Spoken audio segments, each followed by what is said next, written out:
नमस्ते, आदाब। आज पसमानदा डेमोक्रेसी की खास पेशकश में शख्सियत से मुलाकात में आज हमारे बीच देसी नहीं दुनिया के जाने माने मीडिया के चेहरे डॉक्टर अजीत सर हैं, अजीत झा सर हैं। इनसे हम आज बात करेंगे कि जो देश और देश के बाहर जो पस मंजर चल रहा है पूरा पॉलिटिक्स को लेके और किस तरीके से वो चीज़ें डिफाइन करती है वोट पैटर्न में, उन सब चीज़ों पे चर्चा करेंगे। सर, आपका स्वागत है। आप बड़े पैनलिस्ट हैं सर, बड़ा एक नाम है जिसमें जो देश और दुनिया के बड़े बड़े चैनल में आपको देखते रहते हैं हम और बाकी दर्शक भी देखते हैं। आप अभी इंडिया में जो पिछला पार्लियामेंट्री इलेक्शन हुए हैं उसमें और अभी स्टेट के कई सारे इलेक्शन होने वाले हैं जिसमें कश्मीर है, बिहार है, झारखंड है, आप देखें तो कुछ दिन बाद यूपी का भी आएगा और फिर हरियाणा का है।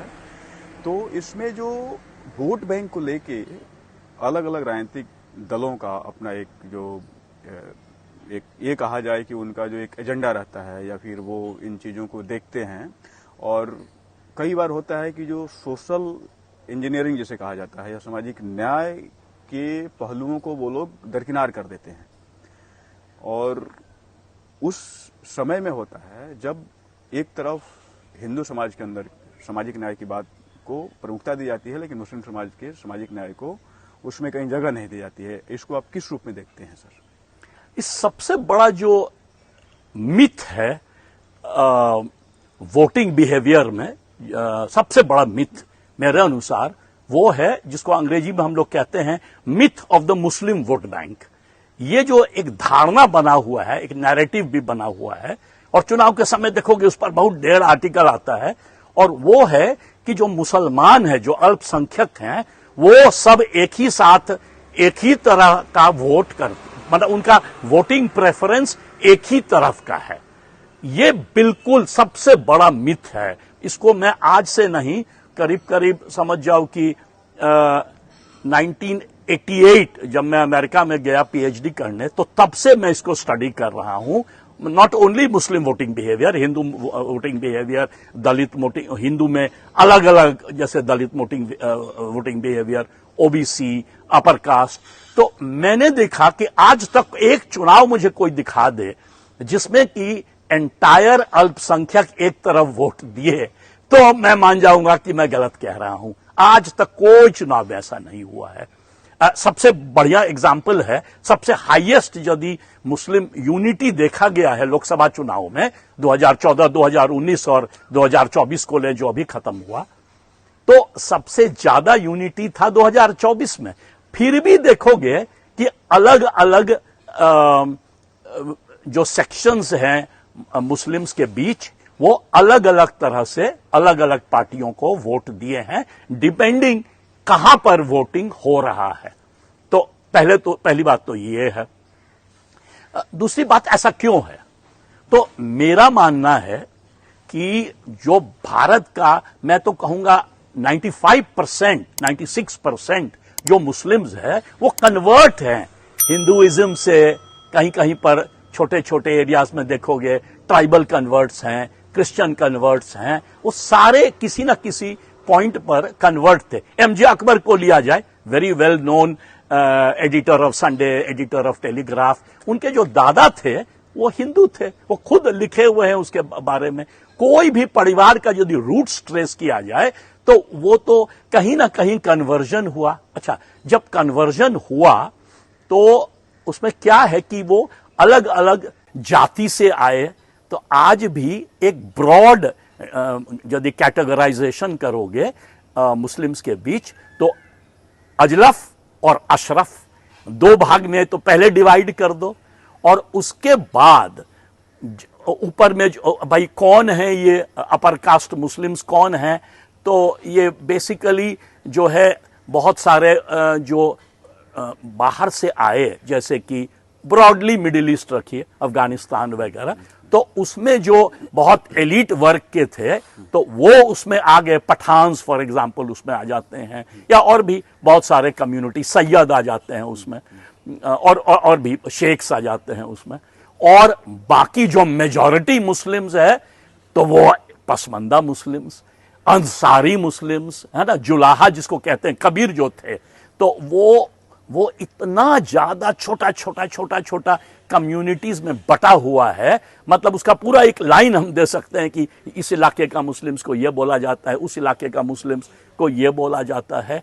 और डिवीजन ऑफ लेबर पर कि किस चीज पर क्या काम कर रहे थे, तो उस ग्राउंड पर जो है भयानक डिफरेंसेस है।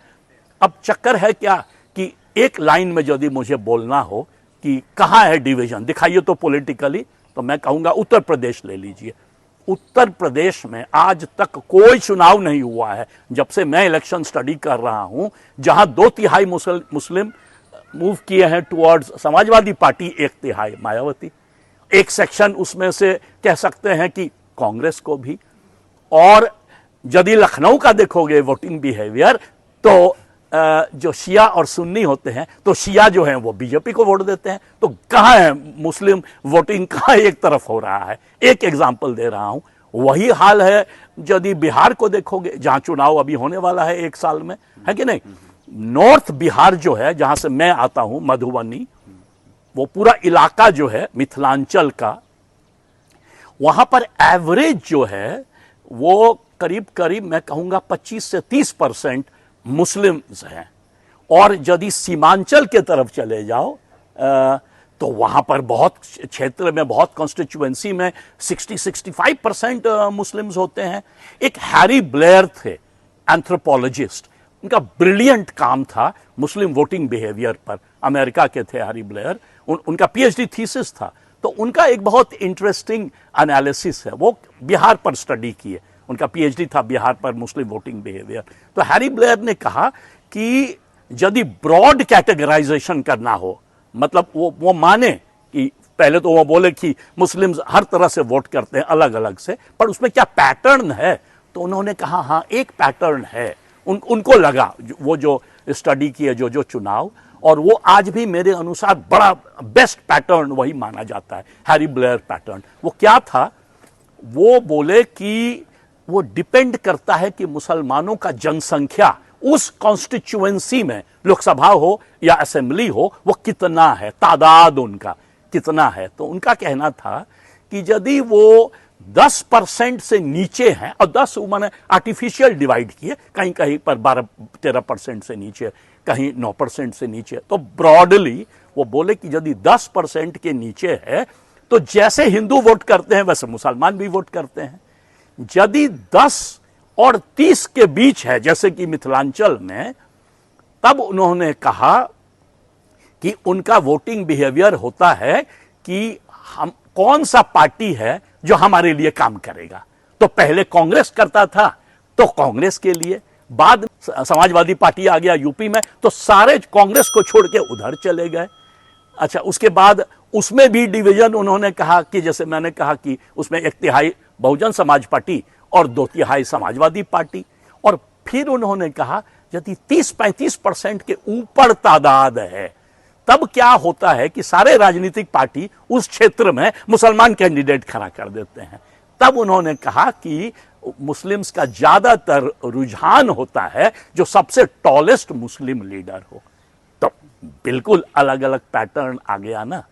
तो जी जी, तो ये तो आपने पूरा मुस्लिम जो वोटिंग पैटर्न है उस पर आपने बात की, लेकिन अभी एक जो नया ट्रेंड चला है, खास करके बिहार देखा जाए तो बिहार ने पहले शुरू कर दिया था, जो पसमानदा मुस्लिमों को रिप्रेजेंटेशन देना और उनके अंदर की जो सोशल डाइवर्सिटी है और सामाजिक जो ये कह लीजिए कि पिछड़ापन या उनके अंदर जो एक स्ट्रेटिफिकेशन है, उसको उन्होंने ध्यान रखते हुए, जिस तरीके से हिंदू में किया जाता है कि जो पिछड़े हैं, जो आबादी ज़्यादा है लेकिन उनका रिप्रेजेंटेशन नहीं है, जिस तरीके से अभी मोदी गवर्नमेंट कर रही है कि उनको मंत्रालय में जगह दे रही है, टिकट दे रही है, तो ऐसे बिहार में भी शुरू हो गया था।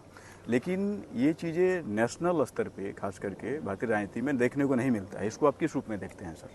देखो, जब जेपी आंदोलन हुआ ना, तो Karpoori Thakur type genius leaders थे, तो उन्होंने जो है ये शुरू किए। उनको वो एक चीज पहले हमको ऑडियंस को बता देने दो कि संविधान में कहीं भी कास्ट शब्द यूज नहीं है। संविधान कहता है एजुकेशनली एंड सोशली बैकवर्ड, ठीक है, क्लास भी वर्ड यूज नहीं करता है, सॉरी क्लास यूज करता है, कहता है बैकवर्ड क्लासेस। कौन है बैकवर्ड क्लासेस? मतलब बैकवर्ड्स पिछड़ा वर्ग, और पिछड़ा वर्ग कौन है? तो जो एजुकेशनली एंड सोशली, इकोनॉमिकली नहीं बोलता है कहीं भी, ठीक है ना, क्योंकि इकोनॉमिकली में तो अपर कास्ट भी आ जाएंगे, तो वो बड़ा केयरफुली जो है संविधान में क्लैरिटी है बहुत ज्यादा कि जिनका फर्स्ट जनरेशन कोई पढ़ाई लिखा नहीं है, दादा भी नहीं कभी पढ़े कुछ भी भाषा में, उर्दू में हो, चाहे वो संस्कृत में हो, चाहे अंग्रेजी में हो, जैसे ब्राह्मण होते हैं ना तो उनके घर में दादा वगैरह संस्कृत जानते हैं। मान लीजिए कि अपर कास्ट मुस्लिम से आए तो उनके जो दादा परदादा थे वो पर्शियन अरबिक जानते हैं।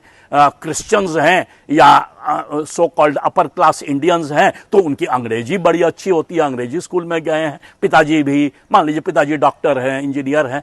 यहां पर उन लोगों के बारे में बात हो रहा है जिनको एजुकेशनल बैकग्राउंड ही नहीं है, जो माँ अपने बच्चे को माने कोई भी लैंग्वेज नहीं सिखा पाएगी अदर देन मदर टंग, और वो भी लिटरेट नहीं, मतलब लिटरेसी क्लासिकल ओरिएंटेशन नहीं, सिंपल जो खाली बातचीत का भाषा, तो उनके लिए बनाया गया educationally and socially backward. Socially क्या भाई? अनटचेबिलिटी था इस कंट्री में, है ना, छुआछूत था, तो वो एक्ट तो बन गया है ना आफ्टर इंडिपेंडेंस के बाद ही, पर आज भी बहुत जगह है, आज भी माने पूरे भारत में, खाली हिंदी हार्टलैंड में नहीं, भारत में, पूरे भारत में आज भी बहुत जगह है जहां दलितों को नहीं जाने देते हैं मंदिरों में। उसी तरह से उसी तरह का सोशल कैटेगरी, माने एक अनटचेबिलिटी तो एक हुआ, शादी इंटर मैरिज नहीं कर सकते हैं, माने इस पर लंबा चर्चा अलग से कभी हो सकता है।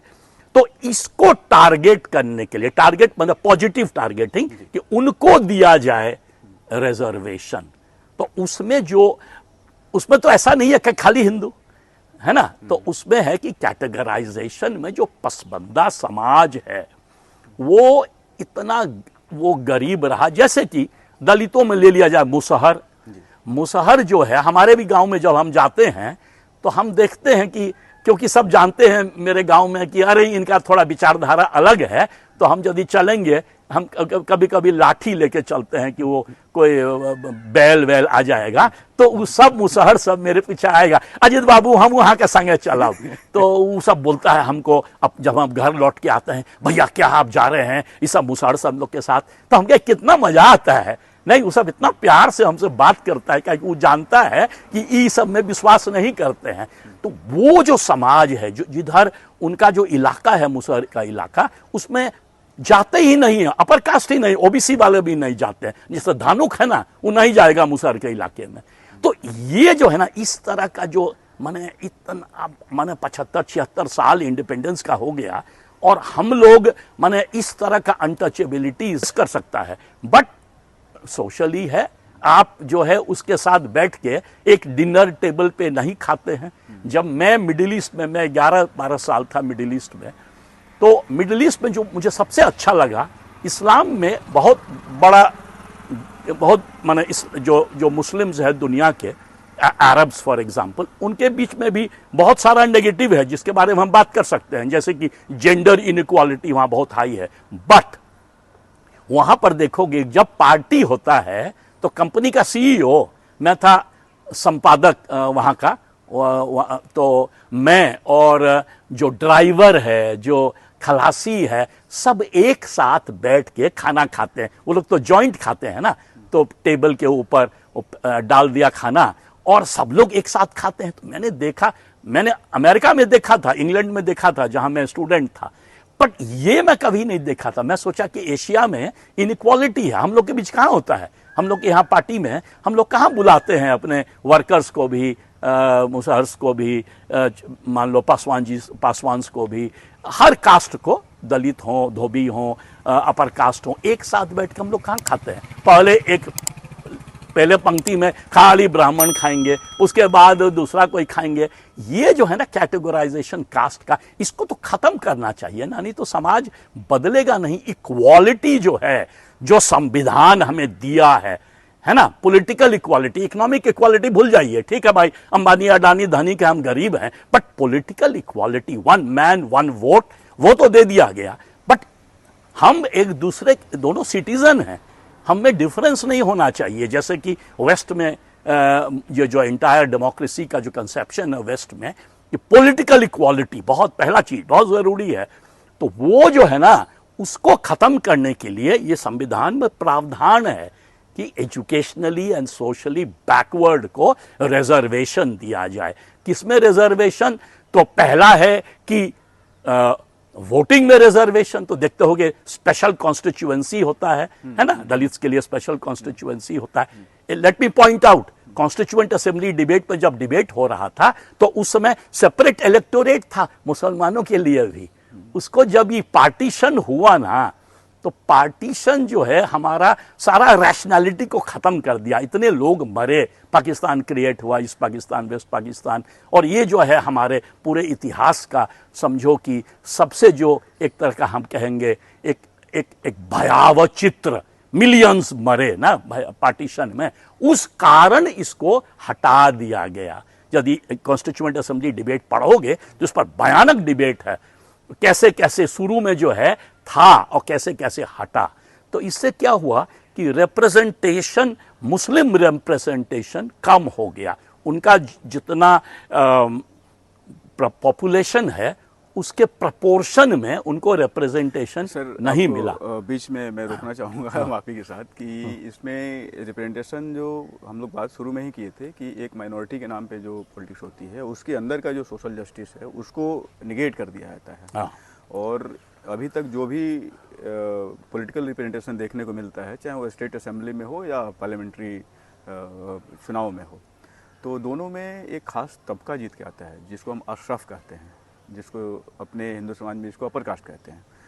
हिंदू समाज में पैरेलली दलित, पिछड़े सब लोग जाते गए और इन लोगों को टिकट भी मिला, लेकिन मुस्लिम समाज के अंदर केवल अशराफ को टिकट दिया जाता था। तो इधर मैं आपका थोड़ा ध्यान आकृष्ट करना चाह रहा था कि आखिर ऐसा किस मेंटालिटी या किस टाइप ऑफ सेटअप, जबकि देखा जाए तो इंडिया में पसमानदा मुस्लिमों की या पिछड़े मुस्लिमों की, जिसमें अरजाल, अजलाफ और पसमानदा आते हैं, तो इन लोगों के मूवमेंट 1904 से देखने को मिलते हैं, जबकि उसमें दलित आंदोलन भी नहीं था, किसी तरीके का सामाजिक न्याय का आंदोलन नहीं देखने को मिलता है या विमर्श नहीं देखने को मिलता है।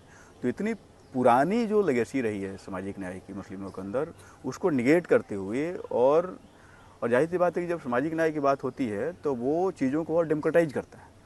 और जब सामाजिक न्याय को हम निगेट कर देते हैं और सीधा सीधा हम धर्म पे बात करना शुरू कर देते हैं कि माइनॉरिटी या मेजॉरिटी, तो चीज़ें गौड़ हो जाती है। और जब गौड़ होती है तो फिर वहाँ पे एक कम्युनल रंग आ जाता है। इसको आप किस रूप में देखते हैं? मैं इसी पे बात करना चाह रहा था। नहीं, बहुत अच्छा सवाल है। इनफैक्ट मैं कहूँगा यदि सिंपल भाषा में यदि इसको समझा जाए तो अशरफ जो हैं वो बेसिकली क्रीमी लेयर हो गए, समझे ना। और जैसे कि ओबीसी में भी क्रीमी लेयर होते हैं ना, जैसे कुछ डोमिनेंट कास्ट हैं, मान लीजिए याकी, उनका जो था वो घिर जाते थे क्रीमी लेयर से मुसलमानों के बीच, समझे ना। उनके ज्यादातर लीडर, अब जैसे कांग्रेस के सलमान खुर्शीद लीडर हैं, है ना, वो पढ़े लिखे हैं, ऑक्सफोर्ड से पढ़े थे, सेंट एडमंड्स कॉलेज से। तो अब मुझे याद है कि मैं एक बार मुलायम सिंह जी का इंटरव्यू ले रहा था, मुलायम सिंह यादव का, तो कुछ बात चली मुसलमानों पर। तो मैंने कहा कि भाई सलमान खुर्शीद ने ये कहा है। तो मुलायम सिंह बोले कि अच्छा अजीत, तुम तो मैंने बहुत धाकड़ जर्नलिस्ट हो, सबसे बात करते हो, लोगों के बीच में जाके पूछो, मुसलमानों के बीच में जाके, कि मुसलमानों का लीडर कौन है, मुलायम सिंह यादव की सलमान खुर्शीद, समझे ना। तो यही वाली बात हो गई कि ये मैं नहीं कहूँगा, सलमान खुर्शीद बहुत प्रोग्रेसिव हैं, बहुत ही अच्छे लॉयर हैं, गरीबों के लिए बहुत सोचते हैं, बट हो सकता है कि उनके तरह के लीडर, वो कांग्रेस घिरी हुई थी ज्यादातर गुलाम नबी आजाद, गरीबों के लिए सोचते हैं लेकिन पसमानदाओं के लिए नहीं सोचते हैं। ये मैं नहीं कहूंगा, मैं कहूंगा कि ये वो डिस्टिंक्शन कर नहीं पाते थे।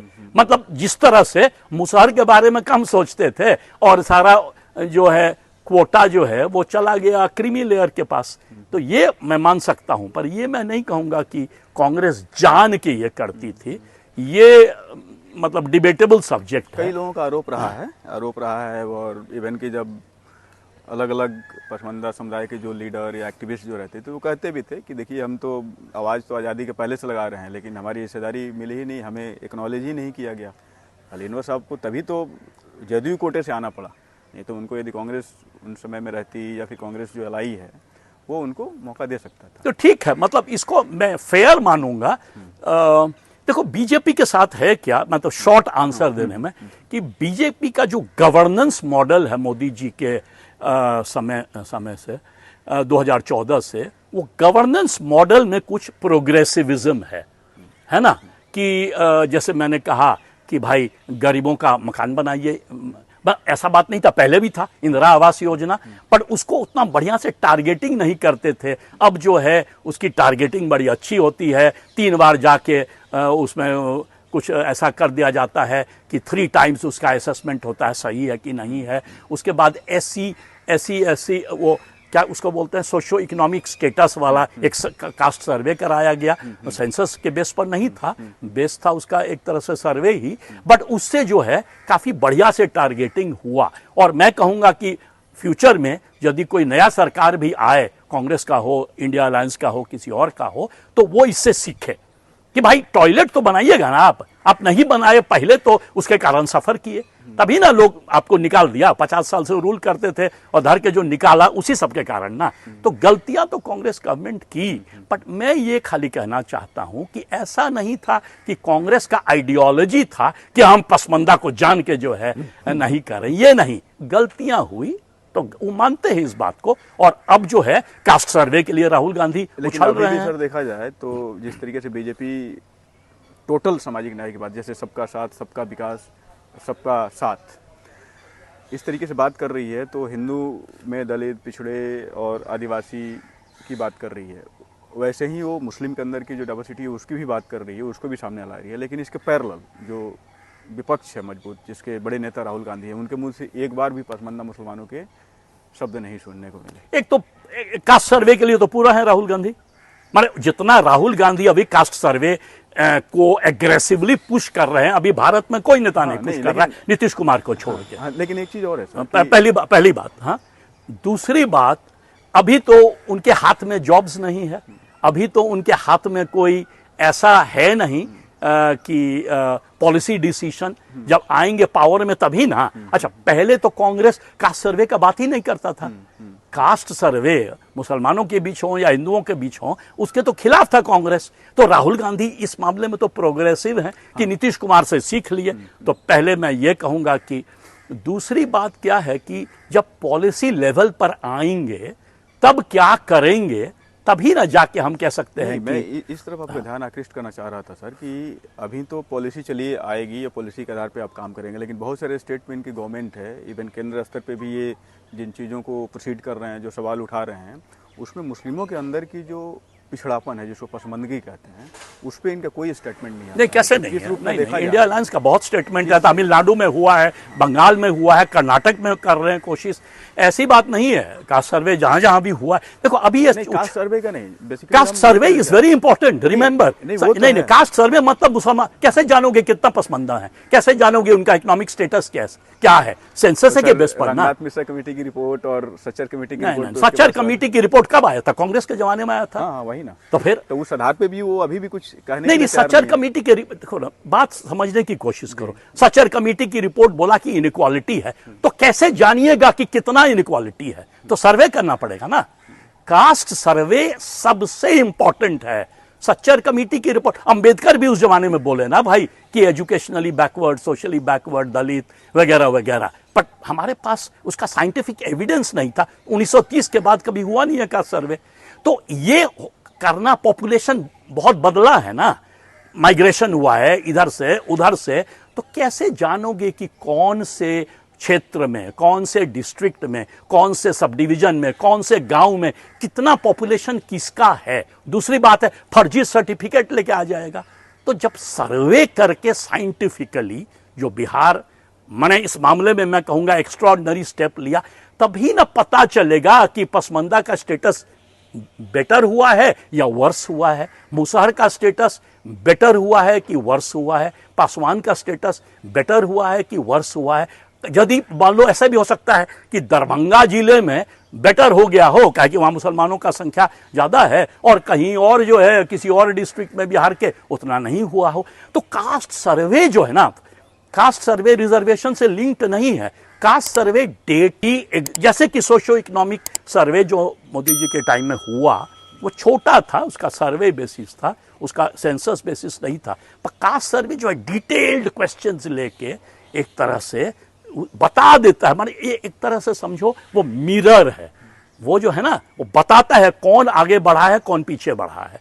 तो फिर टारगेटिंग जब कीजिएगा तो वो इंपॉर्टेंट है। दूसरा, फर्जी सर्टिफिकेट नहीं ना, अभी ये कितने सिविल सर्वेंट पकड़ाए हैं, ऑल तरह का, मतलब नाम नहीं लूंगा, बट ऑल तरह का फोर्ज्ड सर्टिफिकेट ला के, पहले जेएनयू में एडमिशन होता था ना यहाँ पर सोशियो इकोनॉमिक बेसिस पर, तो उसमें भी काफी लोग अपना सर्टिफिकेट डीएम से लिखवा के ले आते थे।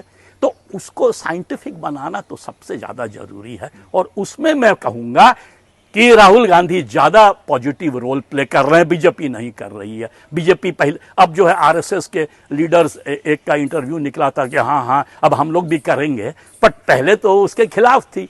तो राजनीतिक पार्टी हमेशा, सब राजनीतिक पार्टी ये जो है ना वो द्वंद्व में रहती है। वोटर की वो हमेशा अपना इलेक्शन देखती है, चाहे भाजपा हो, चाहे कांग्रेस हो, चाहे कोई भी पार्टी हो इंडिया अलायंस का। तो इस चीज को वोट बैंक के पॉलिटिक्स से दूर करना है, इस पर एक साइंटिफिक स्टडी करके, उसलिए कास्ट सर्वे बहुत इंपॉर्टेंट है। कास्ट सर्वे के बाद हर जगह जाके आइडेंटिफिकेशन, जैसे कि प्राइम मिनिस्टर आवास योजना में मोदी जी करवा रहे हैं, आइडेंटिफिकेशन होता है ना कि फलना जगह, उसका डेटा जो है यहाँ तुम यदि जाओगे रूरल डेवलपमेंट मिनिस्ट्री में तो कंप्यूटर पे तुमको मिल जाएगा, फलना गांव में इतना, ये इतना मकान बना। तो वैसे ही होना चाहिए, फलना गांव में इतना पसमंदा है। अच्छा, पसमंदा के बीच कुछ हो सकता है कि इसमें धनिक हो, है ना, कुछ हो सकता है कि तेज आदमी पढ़े लिखे आगे निकल गए, कुछ गरीब रह गए, उनकी जो मतलब विमेन जो हैं उनका क्या हाल है, कितनी पढ़ी है, उस सारा डेटा चाहिए। अमेरिका में जब एफर्मेटिव एक्शन होता है तो उसके जब से सिविल राइट्स मूवमेंट हुआ, अमेरिका के पास सोशल सिक्योरिटी के नाम पर ऐसा सॉलिड डेटा है कि वो आइडेंटिफाई करके बता देगी कि आप कहाँ पढ़े, क्या किए, सब कुछ उनके पास है। वही है कास्ट सर्वे का पर्पस, कि वैसा डेटा चाहिए आपको। आप यदि सोचते हैं कि बिहार में जिस तरह से कास्ट सर्वे हुआ वो बड़ा साइंटिफिक नहीं है, तो ठीक है, एक और ऑल्टरनेटिव आप दीजिए, पर करना तो पड़ेगा ना, चुपचाप से बैठे रहिएगा। 1930 में अंग्रेज जो किया और बीच में कोई कुछ किया ही नहीं। मोदी जी भी यदि इतना ज्यादा मतलब उनको प्रेम था पसमंदों से, तो 2014 में आके काहे ने क्या सर्वे कराए? इतना साल अब हुआ, अभी भी हाँ ना चल रहा है। तो प्रोग्रेसिव स्टेप है ना। मंडल जब आया बिहार में तो पहली बार बैकवर्ड्स के लिए कुछ आदमी सोचना शुरू किया, तो देखो कैसे राजनीति बदला। आशुतोष वार्ष्णेय का स्टडी है कि 1960s-70s तक यदि बिहार के लेजिस्लेचर को देखो तो अपर कास्ट डोमिनेटेड था, और जैसे ही मंडल आया तो पूरी राजनीति बदल गई, पूरा समुद्र मंथन हुआ। तो उसी तरह से यदि पसमंदा के लिए समुद्र मंथन करना है, जुलाहा के लिए करना है, या मान लो मुसहर के लिए करना है, या कोई और गरीब कम्युनिटी के लिए, तो उसके लिए कास्ट सर्वे सबसे इंपॉर्टेंट क्रांतिकारी स्टेप है मेरे अनुसार। जब वो हो जाए पूरे भारत का, तब डिबेट किया जाए कि अब रिजर्वेशन का फॉर्मूला क्या होना चाहिए। जैसे सुप्रीम कोर्ट ने कहा था कि क्रीमी लेयर को हटा दीजिए और इसको जो है टारगेट कीजिए, क्रीमी लेयर को लगा दीजिए। बिल्कुल, उसने कहा क्रीमी लेयर को हटा दीजिए, हटा के सुप्रीम कोर्ट रेवोल्यूशनरी स्टेप दे रहा है। अच्छा। वो तो कह रहा है कि आप हटाइए, जो क्रीमी लेयर है उसको मत दीजिए रिजर्वेशन, पसमंदा को दीजिए, और मान लीजिए जो बैकवर्ड मुस्लिम्स में जो रिच हैं या जो हिंदू में बैकवर्ड्स में बेटर ऑफ है उनको मत दीजिए, ये कह रहा है सुप्रीम कोर्ट। उसको जो है उसका इंटरप्रिटेशन जो है पॉलिटिकल पार्टीज, क्योंकि पॉलिटिकल पार्टीज जो है खुद पॉलिटिकल पार्टीज डोमिनेटेड है by so called creamy layer, है ना। जैसे कि मान लो उत्तर प्रदेश का लो, मायावती जो है सबसे टॉल लीडर है, तो जाटव की लीडर है ना रविदास की, तो उसका तो वो तो पहले से ही बेटर ऑफ है बाकी दलितों से। तो उसी तरह से वो मैं कह रहा हूं कि सुप्रीम कोर्ट का जो इंटेंशन है वो बड़ा अच्छा है। अब उसको कैसे किया जाए, अभी तो उसके खिलाफ सब लोग खड़े हो गए हैं, इसलिए खड़े हो गए हैं कि ज्यादातर लीडर है क्रीमी लेयर के। नाम बताऊं अभी कौन से लीडर खड़े हो रहे हैं उसमें? तेजस्वी यादव। तो तेजस्वी यादव को रिजर्वेशन मिलना चाहिए, उनके बच्चों को। वो तो सारा परिवार है, कोई मुख्यमंत्री है तो कोई फलना मिनिस्टर है तो कोई एमपी है तो कोई एमएलए, तो उनके बच्चों को मिलना चाहिए नहीं ना? तो फिर जिसको मिलना चाहिए उसके बारे में बात कीजिए ना। तो सुप्रीम कोर्ट तो यही कह रहा है, क्रीमी लेयर को हटाइए। क्रीमी लेयर को मिल चुका है, अब जो है टारगेट कीजिए पसमानदा मुसलमान के कारण या जो भी, और जो गरीब है उसको वो कह रहा है सुप्रीम कोर्ट करने, एडवाइज है सुप्रीम कोर्ट का, वो पॉलिसी डिसीजन नहीं ले रहा है। तो उस पर हम ये बात करना चाह रहे हैं कि जो पसमानदा जैसे बिहार में देखने को मिलता है, बिहार में नीतीश कुमार ने पॉलिटिकली भी उनको देना शुरू कर दिया था रिप्रेजेंटेशन, वो चाहे निकाय चुनाव में हो या विधानसभा में भी उन्होंने, राज्यसभा में उन्होंने भेजा 2 लोगों को, एजाज अली और अली अनवर साहब को। तो ये चीज़ें बाकी जो सेकुलर महकमा है उसमें रिफ्लेक्ट नहीं होता है, इसके पीछे आप क्या कारण? पहले तो पहली बात कि कास्ट सर्वे कभी हुआ नहीं। 1930 में पहला कास्ट सर्वे हुआ था जो अंग्रेज कराए थे, उसके बाद कास्ट सर्वे भारत में हुआ ही नहीं। तो उनका एग्जैक्ट नंबर्स क्या है, कौन सा कम्युनिटी है, उसका स्टेटस क्या है, उसका एजुकेशनल बैकग्राउंड क्या है, इकोनॉमिकली उसका क्या पोजीशन है, ये तो पता नहीं था। नहीं, लेकिन ये मान के चला जाता है सर कि जिस तरीके से 85% बताते हैं ना कि जो SC/ST OBC की आबादी ज़्यादा है, जैसे बिहार में जो आया था, साइंटिफिक नहीं था ना। हाँ। इसके पहले, कास्ट सर्वे के पहले, वैसे तो मैंने कहा कि कर्पूरी ठाकुर इस चीज को शुरू कराए, और उसके बाद कुछ और स्टेट्स में होता है, तमिलनाडु में, बंगाल में, और भी माने कुछ स्टेट्स हैं जहां पर कि वो अपने से स्टेट, राज्य सरकार जो है वो अपने से बैकवर्ड मुस्लिम्स को किसी न किसी तरह से रिजर्वेशन देते हैं। यदि मान लीजिए कि पॉलिटिकल रिप्रेजेंटेशन डायरेक्टली नहीं हो संविधान के स्वरूप, तो वो क्या करते हैं कि उनको सीट ज़्यादा दे दिए, या मान लीजिए कि उनके लिए एजुकेशनल स्पेशल फैसिलिटीज़ दे दिए। तो नीतीश कुमार उसमें पहल किए, और साथ ही साथ और भी लोग किए हैं। तो सर, इससे कुछ बदलाव आपको दिखता है जो पहल किया था नीतीश कुमार ने, वहाँ के जो सोशल डेमोग्राफी है उसमें, जो सेकुलरिज्म के वैल्यू है उसमें? बहुत बड़ा बदलाव हुआ है। बदलाव तो ऐसा हुआ है कि मैं इसको माने एक छोटा सा एग्जाम्पल देता हूँ। मैं मिडिल ईस्ट में गया तो मेरा गांव लो, मेरा गांव है कोयलक, उस गांव का नाम है। वो बेसिकली OBC में धानुक और 1-2 और कास्ट और ब्राह्मण, बाहुबल्य गांव है, बहुत बड़ा गांव है, 10,000 से ज़्यादा पॉपुलेशन है। तो उसके बगल में एक गांव है, उसका नाम है भगवतीपुर। तो मैं बच्चा था, मैं तो गांव में रहता नहीं था, बाहर रहता था। तो जब मैं सुना कि भगवतीपुर, तो मुझे लगा कि भाई वो भी होगा इसी तरह से कोयलक के तरह ब्राह्मण, बाहुबल या कोई और हिंदू कास्ट। तो मैं जब मिडिल ईस्ट गया पहली बार, तो मैं दोहा में था फॉर एग्जाम्पल। तो नेचुरली मैं ये एडिटर था अखबार का, तो मेरा घर थोड़ा बड़ा था, 8 बेडरूम था, ये था, कंपनी दिया था। तो मैं सुबह, बड़ी गर्मी वहाँ होती है ना, तो मैं सुबह 5 बजे साइकिल लेके निकला ताकि दिन में गर्मी हो जाती है, थोड़ा एक्सरसाइज करने। तो मैं देखा कि एक जगह लोग बात कर रहे हैं मैथिली में, भोजपुरी में। तो मुझे बड़ा आश्चर्य हुआ कि दोहा में मैथिली और भोजपुरी। तो मैं वहाँ उतरा, वो कुछ एक बड़ा सा मकान कंस्ट्रक्शन हो रहा था। तो मैंने पूछा कि मैंने उनको अदाब अर्ज किया और पूछा कि आप लोग कहाँ के हैं? तो बोला कि भारत के। तो मैंने कहा भारत का तो मैं भी हूँ। तो उन्होंने कहा ना आप ऐसे ही कह रहे हैं, आप भारत के थोड़े हो सकते हैं। तो मैं जल्दी से हिंदी पे उतर आया, पहले मैंने अंग्रेजी में पूछा था।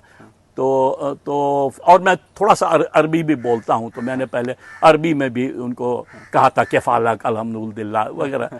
तो फिर वो मैंने उनसे पूछा कि भाई वो तो पता ही है कि भारत के हैं, भारत में कहाँ से हैं? तो बोला कि बिहार का नाम जानते हैं। तो मैं हंसा मैं कहा मैं भी बिहार का हूं, तो फिर उनको विश्वास नहीं हुआ। तो मैंने कहा कि बिहार में कौन से जिले से हैं? तो बोले मधुबनी से। तो मैं और भी खुश हो गया, मैं कहा मैं भी मधुबनी से। तो एक ऐसे करके धक्का मारा है बगल वाले को कि बाप रे बाप, ये तो मैंने अच्छा मैथिली में बोला उसको कि ये तो खूब झूठ बोल रहा है हमारे, मैंने फुस बजे छे वो बोला। तो हम बोले कि फुस बजे छिए, हम कोयला गाम के छिए, अहाँ कतऽ के छिए? तो वो लोग बोला अरे कोयला के छिए? हम कहलिए हाँ अजित कुमार झा हमारा नाम भेल, अहाँ कतऽ के छिए अहाँ से? तो बोला भगवतीपुर। तो हमको बड़ा शौक लगा कि अच्छा इट वाज माने क्राउड था 50 लोगों का और सारे भगवतीपुर के।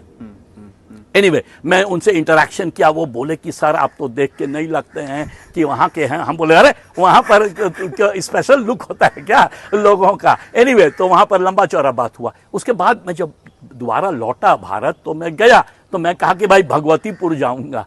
तो वो मेरा कज़न वगैरह पूछा क्यों सर? तो मैंने कहा कि वहाँ पर मैंने ऐसे एग्जाम्पल दिया, तो उसमें से एक जो है थोड़ा सा हार्श लैंग्वेज यूज किया। बोला भगवतीपुर तो मियाँ के गांव छे। तो हमको तो पहले हिट किया नाम भगवतीपुर, और कह रहे हैं कि मुस्लिम डोमिनेटेड विलेज है। तो मैंने कहा चलो वहां चलते हैं। और जब मैं देखा अपने सामने, आज भी कोयलक का मेन मार्केट है भगवतीपुर, और पूरा ट्रांसफॉर्मेशन है उस विलेज का। एक जमाने में मेरे फादर कहते थे कि खेत जो हम लोग का था उसमें आके वो काम करते थे, समझे ना, as not as bonded labour but वो जो बटेदारी होता है। तो हमको याद है बचपन में एक खलील थे, हमको हमेशा कंधा में ले जाके कुसियार पिलाते थे, शुगर केन। और अब जो है वो एम्प्लॉय करते हैं माने अपर कास्ट हिंदूज को। अरे दुकान और पूरा बढ़िया बढ़िया मार्केट, क्या जो चाहोगे। मैं ड्राई फ्रूट खरीदने गया तो दिल्ली से बेटर ड्राई फ्रूट मुझे वहां पर मिला। तो क्या है कि ये जो हुआ ना, जो नीतीश कुमार किए उसका, और दूसरा माइग्रेशन, आउट माइग्रेशन हुआ। तो वो बहुत लोग उसमें से अरबी जानते थे, फारसी जानते थे, वो मिडिल ईस्ट चले गए। तो वहां मान लो कि बेचारे को कंस्ट्रक्शन का काम है, पर मिल तो रहा है रियाल में पैसा ना, और वहां टैक्स नहीं लगता है। तो बेचारे वो सारे अपना घर पैसा भेजते हैं, और दोबारा जो उनको एजुकेशन मिला, तो बहुत सारे मुस्लिम्स के बीच क्या है कि वो टेक्निकली ज़्यादा ट्रेंड होते हैं, जैसे कि अच्छे प्लम्बर होंगे, अच्छे आर्टिजान होंगे। आज से नहीं, माना इतिहास में देखोगे तो ये जो है ना खटाखट उनको नौकरी मिलने लगा, माना एक तबके को।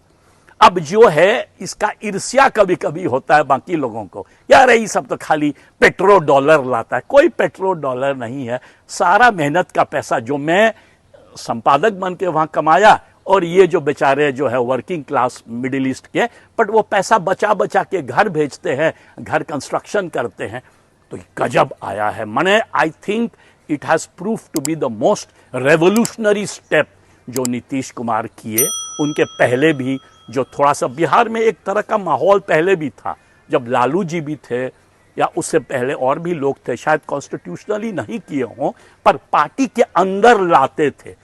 कांग्रेस के साथ था क्या कि क्योंकि उस समय ज़्यादातर लिटरेसी नहीं था, तो वो ज़्यादातर जो है so called upper caste Muslims, in this case Syed Sheikh वगैरह, वही आ जाते थे।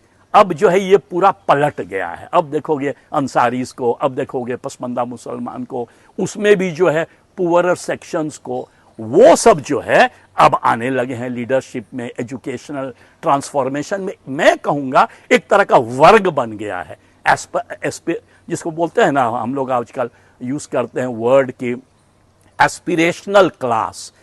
मुसलमानों में भी बना है, हिंदुओं में भी बना है। जब भी हम जाते हैं अपने गांव में अब, तो जो ट्रक लाला के और हमारे तरह जीन्स और टी शर्ट पहन के और बच्चा सब डांस करता है पूजा के टाइम में, तो हम पूछे कि भाई ये तो पहले ट्रेडिशन नहीं था। ब्राह्मण कंजर्वेटिव होते हैं ना, वो जाके या देवी सर्वभूतेषु यही करेंगे। ये सब जो है एकदम हिंदी फिल्म का गाना। तो हम पूछते हैं कि कौन है ये लोग, तो बताया जाता है कि ये सब तो सब पिछड़ा सब चीज़। वही जो है they are in better off today.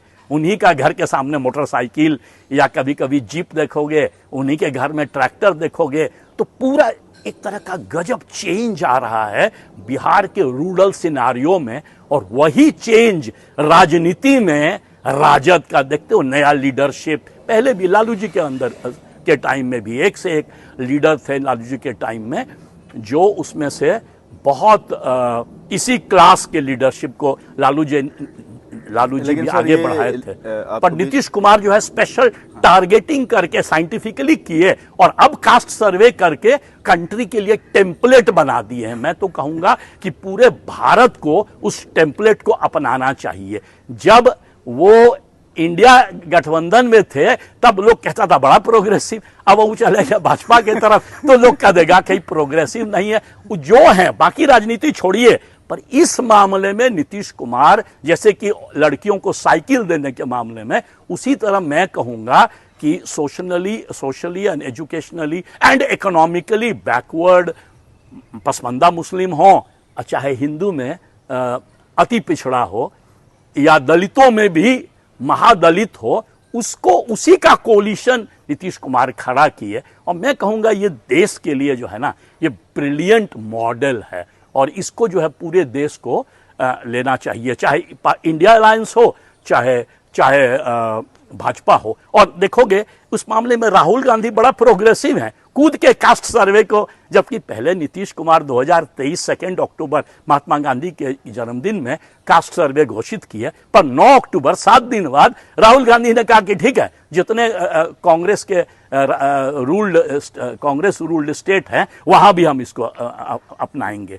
तो ये जो है ये बहुत ही रेवोल्यूशनरी स्टेप है, और ये जो है ना इनइक्वालिटी भारत में कभी बदलेगा नहीं। भारत का जो इकोनॉमी है ना वो 20% पर चलता है, समझे ना। जो अपर क्लास है, जो शहर के लोग, हम ही लोग ना गाड़ी खरीदते हैं, मोटरसाइकिल खरीदते हैं, बाकी चीज, जो बाकी 80% जिसमें कि हम लोग जिसके बारे में बात कर रहे हैं, वो मार्केट से कनेक्टेड है नहीं है एक तरह से। वो चावल और आटा तो मान लीजिए सरकार आजकल बांट रही है जब से कोरोना हुआ है, तो और उसके बाद वो बेचारा किसी तरह से नमक तेल खरीद के किसी तरह से जीता है, लोगों से पैसा मांग के, ये करके। उसको जो है जब तक उसका ट्रांसफॉर्मेशन नहीं होगा, भारत कभी भी फ्यूचर में सुपर पावर नहीं बन पाएगा। हाँ, सही। बहुत अच्छा आपने बताया सर कि सुपर पावर नहीं बन पाएगा, और इसमें चूंकि हम लोग सोशली और एजुकेशनली पॉइंट पे ही फोकस कर रहे हैं, इसमें आर्थिक तो आ ही जा रहा है और पॉलिटिक्स भी आ रहा है।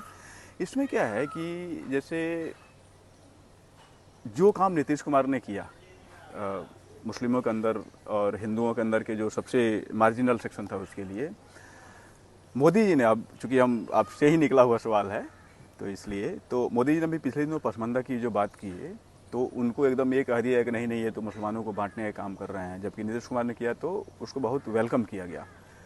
और देखा जाए तो बीजेपी ने सबसे पहले इस तरीके से एक्सपेरिमेंट किया कि अपने रूल्ड स्टेट में उन्होंने माइनॉरिटी अफेयर मिनिस्टर पसमानदा को बनाया। वहाँ के जितने माइनॉरिटी संबंधित इदारे हैं, वक्फ बोर्ड हो गया, हज कमेटी हो गया, उर्दू एकेडमी हो गया, सब में उन्होंने पसमानदा को दिया। तो आप इसको किस रूप में देखते हैं? पूरा देश में जो एक माहौल तैयार किया जाता है कि नहीं ये तो बीजेपी कह रही है तो इसमें नहीं जाना है, जबकि आपने अभी कहा भी कि चाहे वो इंडिया करे या एनडीए करे। देखो राजनीति जो है ना बड़ा कॉम्प्लेक्स सब्जेक्ट है। बीजेपी जो है गरीबों के लिए काफी काम की है, जैसे हमने अभी कहा कि कोरोना ही था, बट कम से कम 80 करोड़ लोगों को तो आटा और चावल और मान लीजिए तेल, और शुरू में तो और भी अच्छा था, अभी थोड़ा सा वाटर डाउन हो गया है, तो ये बड़ा क्रांतिकारी स्टेप था। या अपने भारत में मतलब मेजॉरिटी लोगों के पास घर में पखाना नहीं था, तो भाई बनवाया, तो वो तो अच्छी बात है। अब लोग कहेंगे ये वोट बैंक राजनीति है। अरे भाई वोट बैंक राजनीति तो सब कुछ होता है, हर तरह का, बड़ी ये जो है क्रांतिकारी स्टेप है। भाई टॉयलेटें नहीं है घर में, मान लीजिए कि लेडीज है स्पेशली, वो बाहर जाएगी तो वो फिर माने हर तरह का रिस्क होता है वहां पर। गांव खेतों में कोई आके उसको रेप कर लेगा, कोई उस पर अटैक करेगा, तो घर में अपना बाथरूम है। तो ये उनका बड़ा रेवोल्यूशनरी स्टेप था। बट बीजेपी के साथ है क्या कि बीजेपी जब चुनाव में आती है, जब मोदी जी चुनाव में बात करते हैं, तब उनका भाषा बदल जाता है। तब जो है वो कहेंगे कि वो यूज करने लगते हैं ऐसा लैंग्वेज।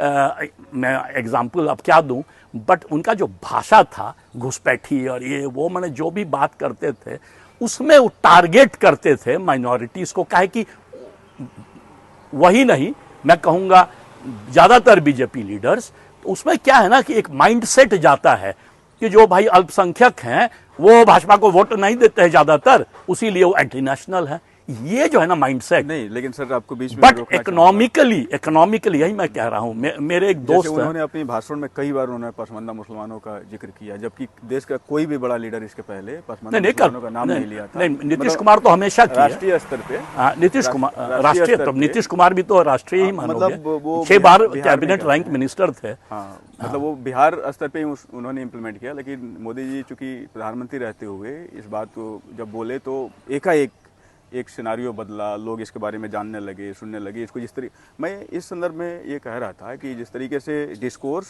और पब्लिक स्फीयर दोनों को इन्होंने मिलाने की कोशिश की, लेकिन फिर भी इनका आउटरीच जो नहीं बढ़ पाया, उसके पीछे क्या कारण आप देख सकते हैं? क्योंकि जस्टिस का मामला है। देखिए, एक तरफ आप पसमानदा मुस्लिम्स को बेनिफिट्स देंगे जो कि रेवोल्यूशनरी स्टेप है, और मोदी जी किए हैं, नीतीश कुमार किए हैं, और बाकी लीडर्स यदि करें, बाकी स्टेट्स में भी हुआ, ऐसी बात नहीं, तेलंगाना में, उसके बाद मैं कहूँगा ममता बनर्जी बंगाल में की है, वो समहाउ डिस्कोर्स में आया नहीं है, बट वहाँ भी हुआ है। मतलब मैं जानता हूँ, मैं बंगला पढ़ता हूँ, मेरा जन्म बंगाल में हुआ, मैं वहीं बड़ा हुआ, बहुत स्टेट्स में हुआ है। But you are right, Hindi heartland में ज़्यादातर यही दो नेता उसको आगे बढ़ाए हैं।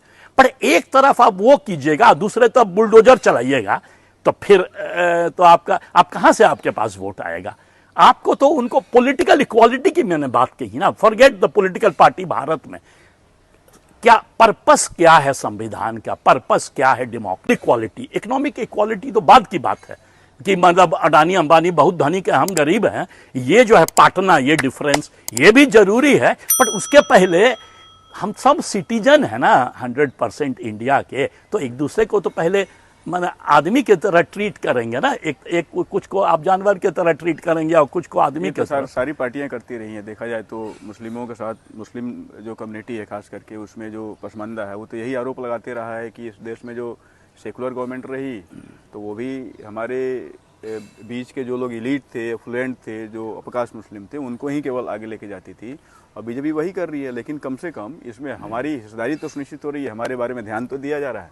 इसको आप किस रूप में देखते हैं? नहीं, सवाल बहुत अच्छा है, बट राजनीति तो सिर्फ एक कास्ट बेस नहीं हो सकता है ना। राजनीति तो भाई ब्रॉड स्वीप होगा। लेकिन उनके बीच का जो मेजॉरिटी सेक्शन है वो कह रहा है ये बात, तो ठीक है, तो वो सेक्शन फिर भाजपा को वोट दे, ताकि ये मिथ टूट जाएगा कि मुसलमान भाजपा को वोट नहीं देते हैं। जैसे कि मैंने कहा ना कि लखनऊ में कम से कम, पूरे देश में नहीं, तो यदि सैयद और सुन्नी का देखा जाए, शिया और सुन्नी का, तो शिया जो है वो जम के वोट देते हैं। मतलब राजनाथ सिंह को एक जमाने में, वाजपेयी जी को 5-5 लाख वोट आता था उस कम्युनिटी से।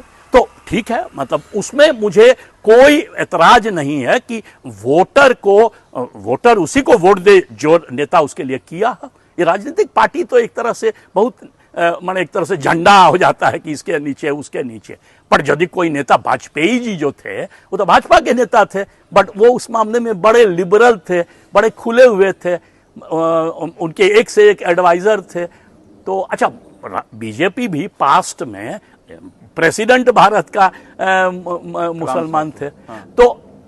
तो चक्कर ये है कि यदि वो कर रहे हैं और पसमानदा मुस्लिम को इससे फायदा हो रहा है और उनको लगे कि बीजेपी हमारे लिए काम कर रहा है, बाकी पार्टी हमें नेग्लेक्ट किया, मैं कहूँगा, ये नहीं कहूँगा कि उसके खिलाफ नहीं थे वो। जैसे कि हिंदुओं में भी वो क्या करते थे, जब ओबीसी रिप्रेजेंटेशन शुरू हुआ तो जो डोमिनेंट पार्टी, एक एम.एन. श्रीनिवास थे सोशियोलॉजिस्ट, वो हमेशा कहते थे कि जो डोमिनेंट पार्टी होता है ना वो सारा बेनिफिट्स को छीन लेता है।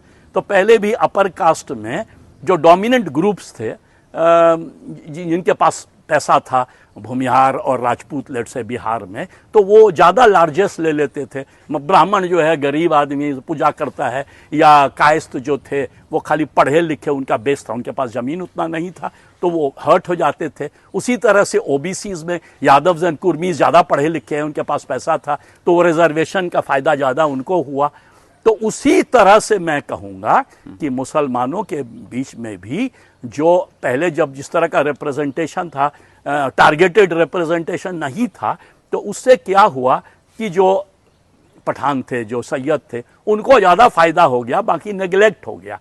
तो अब जो सेकेंड जनरेशन रिफॉर्म्स मैं कहूँगा सोशल मोबिलाइजेशन, कास्ट सर्वे में, उसमें क्या करे, जो पहले जब गरीबी उन्मूलन वाला जो शुरू हुआ था कि टारगेट किया जाए सबसे गरीब कौन है, तो उसी तरह से एजुकेशनली एंड सोशली बैकवर्ड जो है और साथ ही साथ गरीब हो, उसको टारगेट करके उसी के लिए करिए बेनिफिट्स, ताकि जो सबसे गरीब है उसका उत्थान हो।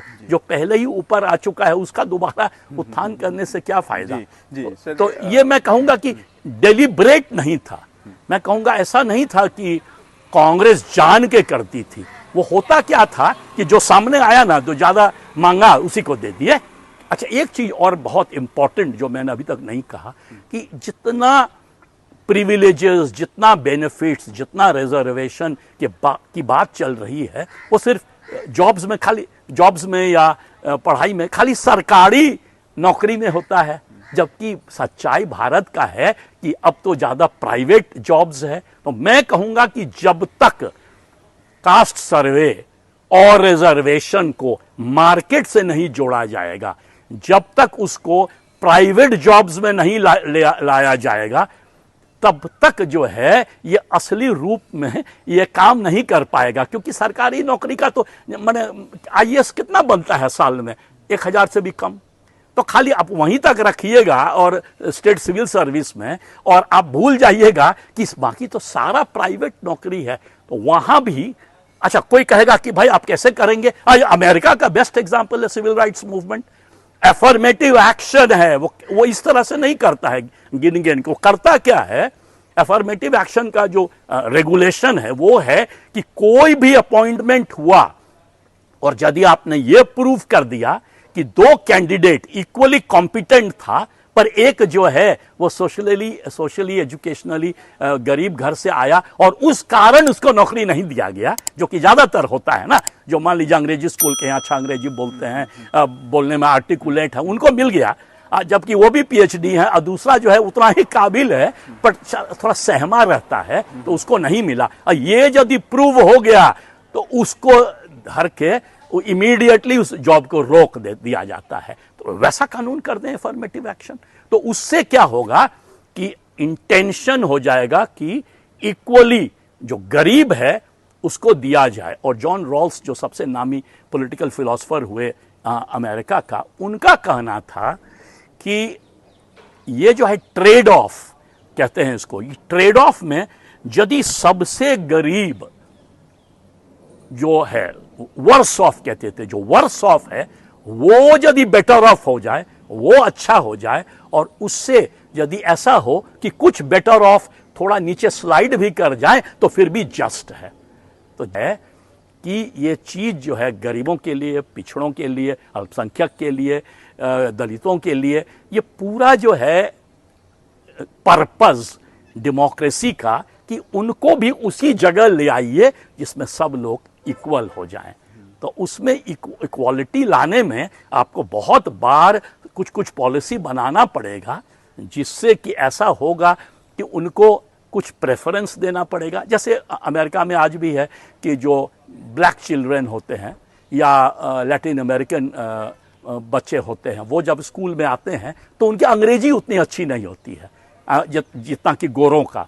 तो उनके लिए स्पेशल क्लास होता है कि उनको इंग्लिश ट्रेनिंग दिया जाए। उसी में जापानी और चाइनीज, इंडियंस का तो जनरली अच्छा होता है इंग्लिश, जैसे गोरों का होता है, पर बाकी जो माइनॉरिटीज हैं उनके लिए स्पेशल क्लासेस होता है, उसमें खर्च होता है सरकार का।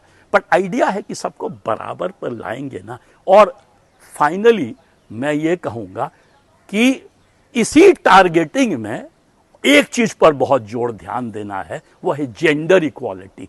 हमेशा जो है रिजर्वेशन या कुछ भी जो किया गया पसमानदा मुस्लिम के लिए ही या कोई और कम्युनिटी के लिए, तो वो मेल सेंट्रिक होता है, उसमें जो है फीमेल को नहीं लाया जाता। अब इसी में सर एक सवाल और आता है कि किस तरीके से, अब देखिए जो गवर्नमेंट सेकुलरिज्म और जस्टिस की बात करती रही, वो एक धर्म की महिलाओं को बिल्कुल नेगलेक्ट करके रखी, लेकिन बीजेपी आने के साथ ही इन्होंने कई सारे काम किए जिसमें ट्रिपल तलाक जो सबसे बड़ा एक अभिशाप था मुस्लिम महिलाओं के लिए, और उसमें जाहिर सी बात है कि आबादी ज़्यादा पसमानदा की है तो इनकी ही दिक्कत होती थी। तो उसके लिए इसने जो काम किया, तो जेंडर पे तो बढ़ के इसने काफ़ी काम किया, उसको आप किस रूप में देखते हैं? देखो, इस पूरे डिबेट को मुझे दोबारा कॉन्स्टिट्यूएंट असेंबली में ले जाने दो। जब कॉन्स्टिट्यूएंट असेंबली का डिबेट चल रहा था तो राजकुमारी अमृत कौर, जो कि हेल्थ मिनिस्टर थी भारत की पहले और नेहरू से पॉलिटिकली बहुत क्लोज थी, इनफैक्ट जितनी लेडीज थी कॉन्स्टिट्यूएंट असेंबली में बहुत ज़्यादा नहीं थी, सब बड़ी पढ़ी लिखी थी और बड़े प्रोग्रेसिव थी सब, वो अंबेडकर और नेहरू से बहुत क्लोज थी। तो वो लोग जो है यूनिफॉर्म सिविल कोड पर या इस तरह के इशू पर बिल्कुल क्रांतिकारी स्टेप ली थी, समझे ना। ये हुआ क्या, वही जो मैंने कहा, पार्टीशन हुआ ना, तो उसके बाद सेंसिटिव हो गया सरकार कि भाई आप जो है माइनॉरिटीज को, मतलब मुसलमानों को, उसमें यदि चेंजेस लाएंगे। देखिए, हिंदू कोड बिल तो पास हो गया, पर आपको याद है ना कि पूरा शाबानो हो गया जब मुस्लिम कोड बिल का सवाल हुआ। तो कांग्रेस जो है थोड़ा सा इस मामले में वो सोचती थी कि कम्युनिटी से बात नहीं करेंगे, अपने मन से बदल देंगे तो हो सकता है कि एडवर्स रिएक्शन हो जाए कम्युनिटी में।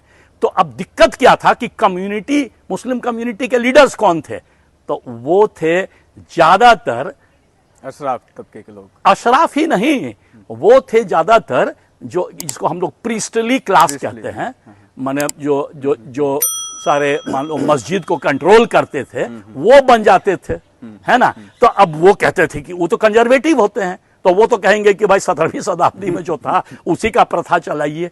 तो क्या हुआ कि औरतों को उस कारण जो है फायदा नहीं हुआ। उस समय भी शबाना आजमी जो थी या बहुत सारी लीडर्स थी, वो देखोगे, जबकि कहा जाता है कि वो वामपंथी है, पर उनका स्टेप वही था जो आज बीजेपी सरकार तुम कह रहे हो ना कि कर रही है। तो उसमें देखोगे मिलान है दोनों में कि भाई सब चाहता है कि औरतों का, माने उनका पूरा जो सिचुएशन है वो बदले।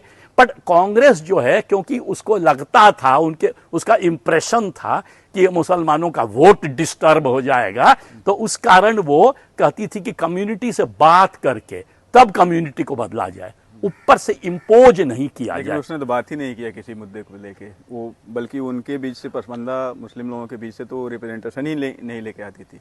गलती से भी वो मुस्लिम बहुल इलाके में भी टिकट नहीं देती थी कि वहाँ से जीत के आए।